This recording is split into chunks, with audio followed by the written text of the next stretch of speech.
ቆላ ነው ደጋ ነው ትጉለቴን ሸንኮሬን እንዴት ነው ምንጃሬ። ዛሬ በታላቅ ሰው በኃይሌ ገብረስላሴ በሻለቃ ኃይሌ ገብረስላሴ ጥሪ መሰረት ወደ አንድ ቦታ ይዣችሁ ልሄድ ነው። አብራችሁን ቆዩ። ሰብስክራይብ ማድረጋችሁ እንዳይዘነጋ።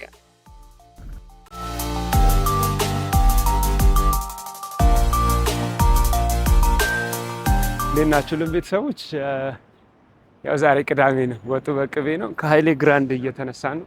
እቺን ነገር ባለፈው ከጅዳ ነበር የገዛኋት። ማስታወቂያ ትዝ ትላችኋለች።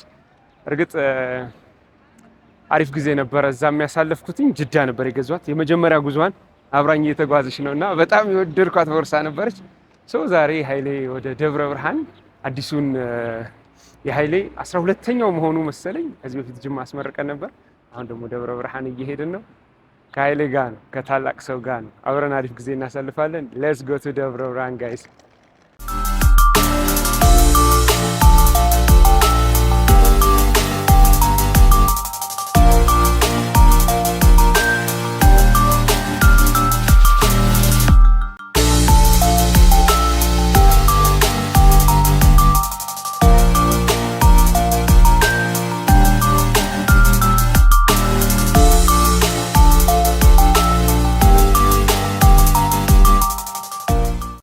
ወደ ደብረ ብርሃን 130 ኪሎ ሜትር ርቀትን ስንመጣ ከተለያዩ ጋዜጠኞች በሁለት ኮስተር ባስ ከ40 በላይ ጋዜጠኞች ሪቪው የሚሰሩ ልጆች በቲክታክ በሶሻል ሚዲያ እንደዚሁም ቲክቫ ከቴሌግራም የተለያዩ ፌስቡክ ላይ የሚጽፉ የተለያዩ ታላላቅ የሬዲዮ ጋዜጠኞችና የቲቪ ጋዜጠኞች አንጋፋ ከተባሉ ሰዎች ጋር አብሮ የመሄድ እድሉ ገጥሞኝ ነበር።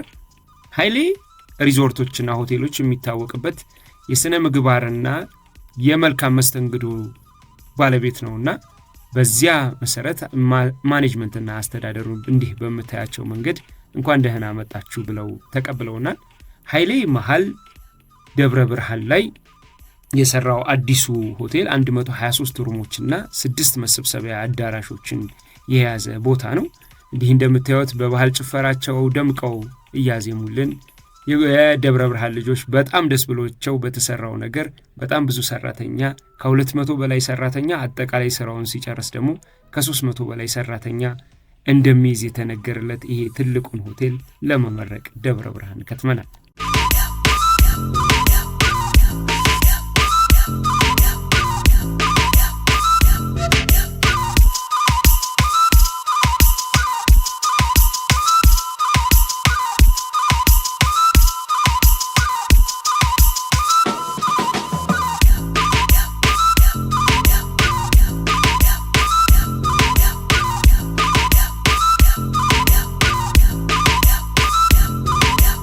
በባዶ ወደ እኔ የጀመርኩት አምቦ በሎሚ ነው። በባዶ ወደ ኦልሞስት 4 ሰዓት ሆኗል። ያው እንግዲህ የምግቡን ነገር እንሰራዋለን። አሪፍ ነው፣ ያምራል። በጣም ሰፋ ያለ ነገር ነው።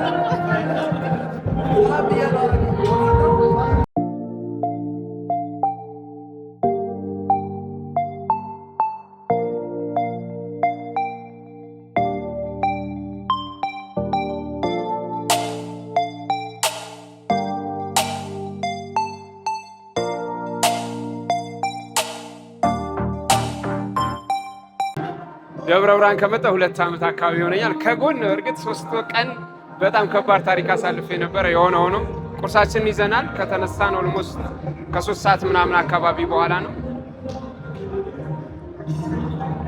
ያምራል። ቤቱ አሪፍ ነው፣ ፏ ያለ ነገር ነው። በጣም ሰፊ ነው። የሆነ ነገሩ ይሄኛው ፓርት የጅማውን ይመስላል።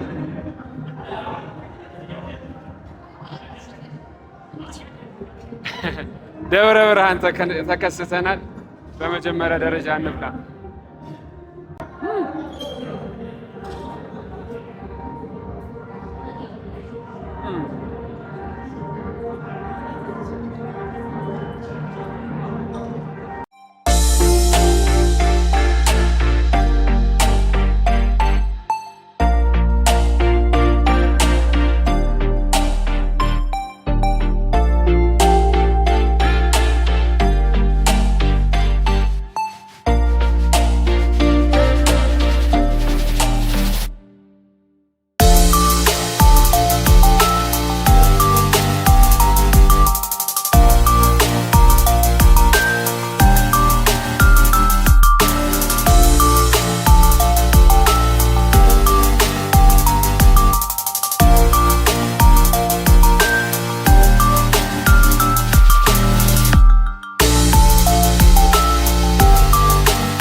በሐዋሳ፣ በሱሉልታ፣ በባቱ፣ በአርባ ምንጭ፣ በጎንደር፣ በጅማ እንዲሁም በወላይታ ሶዶ ማቃቸው ማለት ነው ማርፍባቸው ብዙ ሆቴሎች አሉት የኃይሌ ሪዞርት ማለት ነው። ደብረ ብርሃን በጣም አምሮባታል ፏ ብለው ሰዎች እንግዲህ ተሰብስበው እያየን የአካባቢው ህዝብ ደስ ብሎታል። ደብረ ብርሃን ላይ ጥሩ ሆቴል ተከፍቶልናልና ደብረ ብርሃን መምጣት የምትፈልጉ ሰዎች ያው ኃይሌ መጥቷል፣ እኛም መጥተናል እና ኃይሌ እየመጡ ነው እነሱ ጋር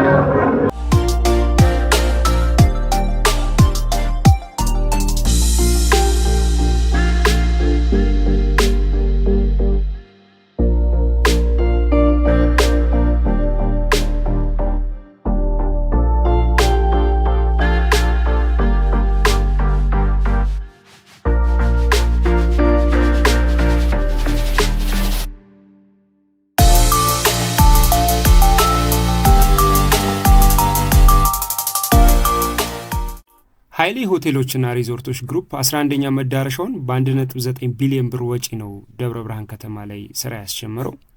በሀገራችን የሆቴልና ሪዞርት ዘርፍ ለ16 ዓመታት የቆየው ኃይሌ ሆቴሎችና ሪዞርቶች ግሩፕ በ1.9 ቢሊዮን ብር ባለ 4 ኮከብ ዘመናዊ ሆቴልን ነው በዚህ በታሪካዊቷ ደብረ ብርሃን ከተማ በይፋ ስራ ያስጀመረው። ይህ አዲሱ መዳረሻ ግሩፕ በሀገር አቀፍ ደረጃ የሚያስተዳድራቸው የሆቴልና ሪዞርቶችን ቁጥር ወደ 11 ያደረሰ ሲሆን የደብረ ብርሃንን ፈጣን ኢንዱስትሪና ንግድ እድገት ታሳቢ ያደረገ ፕሮጀክት ነው። አዲሱ ሆቴል ደብረ ብርሃን ዓለም አቀፍ ደረጃውን የጠበቁ የሚከተሉትን አገልግሎቶች ይሰጣል። 123 ክፍሎችን፣ ምግብና መጠጥ፣ የስብሰባ አዳራሾችን፣ የጤና መዝናኛ ማዕከላት፣ የተለያየ ጂምናዚየም፣ ስቲም ባዝ፣ ሳውና ባዝ፣ የቤት ውስጥ የዋና ገንዳ፣ ኢንዶር ፑል። ያው እንደምታውቁት ደብረ ብርሃን ስለሚቀዘቅዝ ሆቴሉ ለከተማው የቱሪዝም ንግድ በተለይ ለኛ ስራ በጣም ትልቅ እድልን ይዞ መጥቷል። በአሁኑ ሰዓት ከ200 በላይ ሰራተኞችን፣ የንግድ ትስስርን፣ ብዙ ነገሮችን እንደዚሁም የቱሪስት ፍሰትን ይጨምራል ተብሎ ይታሰባል።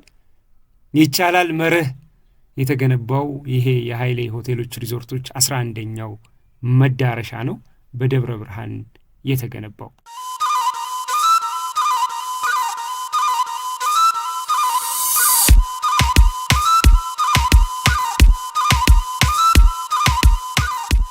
ወደ አምስተርዳም ሄጃለሁ። አምስተርዳም ላይ 8ኛ ወጥቼ ከዛ በኋላ ከ51 ነገሮች ካፒንግ ነው ሮስት እና ከዛ በኋላ ባሪስታ ላይክ ላቴ አርት ማኪያቶ አሰራሮችን ያንን ቡናው አለለም ቡና ብዙ ምስጥሮች አለ።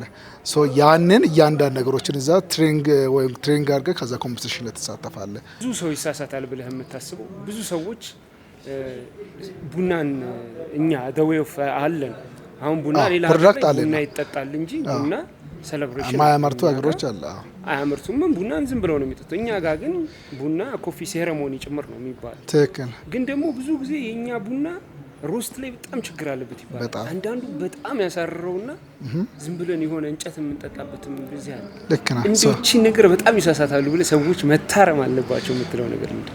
በጣም ጥሩ። በዚህ አጋጣሚ ምንድነው ትንሽ ነገሮች ቡና ላይ ብዙ ጉዳት ያመጣል። ያ እሱ ምንድነው ሮስት ቡና አቆላል ገባ። ቡና አቆላል ስንቆላ ቡና ክብ ናት ገባ። ስለዚህ አንድ ክቧን እንደዚህ ነው መዞር አለበት። ስቆላ የቡናው ኢንና አውት ቦዲ አለ።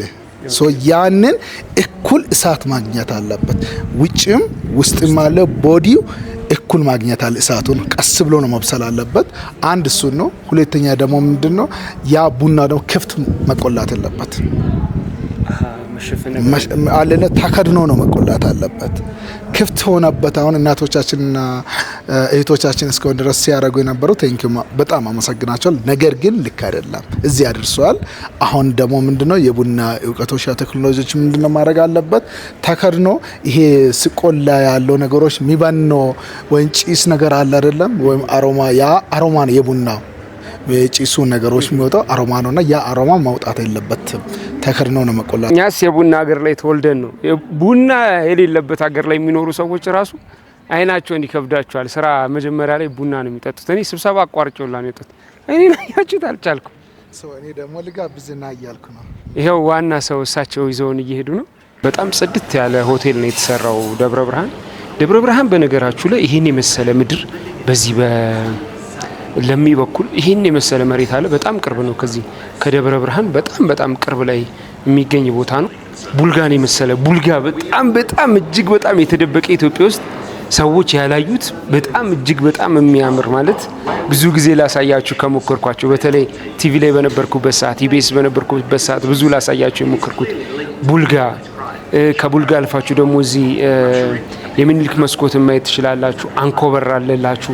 ከአንኮበር አልፋችሁ ደግሞ አልዩ አምባል ኦል ደ ዌይ ይሄ የምታዩት በሙሉ ማለት ነው የጓሳ ምድር አለ። ጓሳውን በቃ ይሄ አየር እንዴት ተብሎ ይገለጻል? እውነት ብዙ ቦታዎች አሉ አየር ታሽጎ መጥቶ ቢሸጥባቸው። ጓሳ ግን በቪአይፒ ደረጃ አየሯ ብቻ የምትሸጥባት በጣም የሚደንቅ የሆነ ምድር ነው።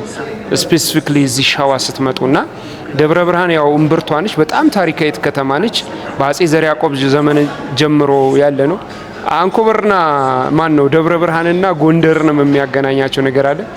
እሱንም ወጣ ብዬ ታሪኩን አስረዳቸዋለሁ። በጣም ደስ የሚል ሀገር ነው። አየሩ በቃ የሚገርም አየር ነው። ያው ይቀዘቅዛል፣ ግን በጣም ብዙ ሰዎች በአሁኑ ሰዓት መጥተው ማረፊያቸው መኖሪያቸው እያደረጉ እየመረጧት ነው። ከዛ በተጨማሪ ደግሞ ቻይናዎች በሉት ቱርኮች በሉት ሌላም ሀገር ዜጎች መጥተው ኢንቨስት እያደረጉባት ያለች ትልቅ ከተማ ነች እና የቡና ያለ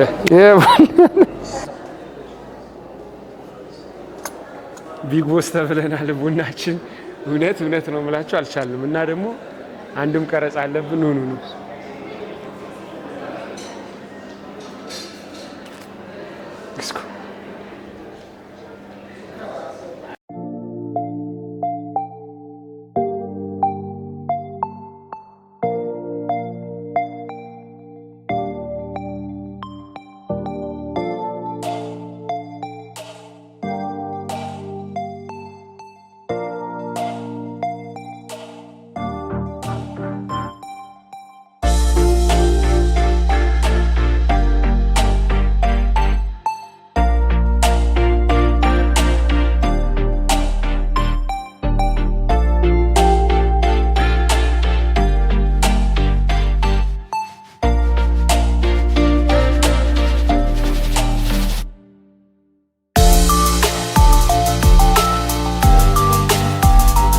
15ኛው መቶ ክፍለ ዘመን ጀምሮ ከአዲስ አበባ 130 ኪሎ ሜትር ብቻ ርቀት ላይ ነው የምንገኘው።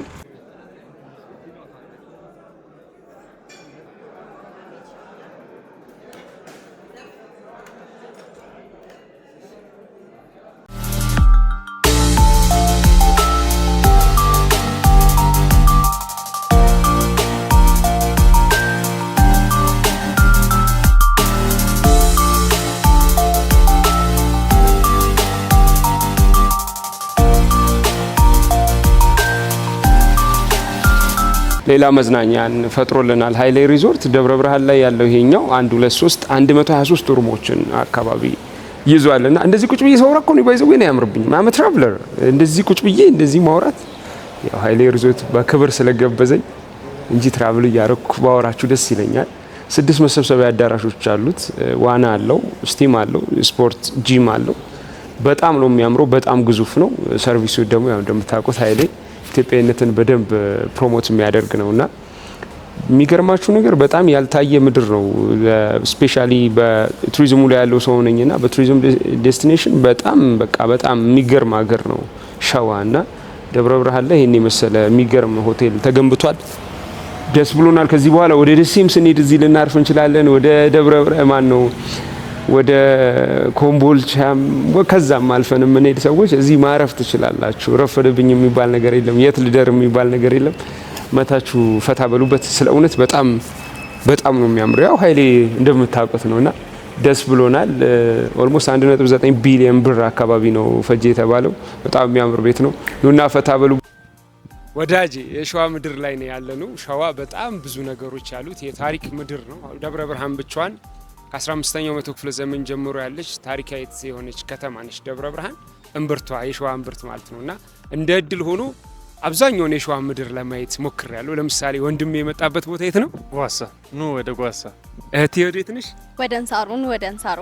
እህቴ ወዴት ነሽ? ምንጃር። እህቴ ወዴት ነሽ? ወደ ቡልጋ። ለማንኛውም ኑ ወደ ሸዋ ተብላችኋል።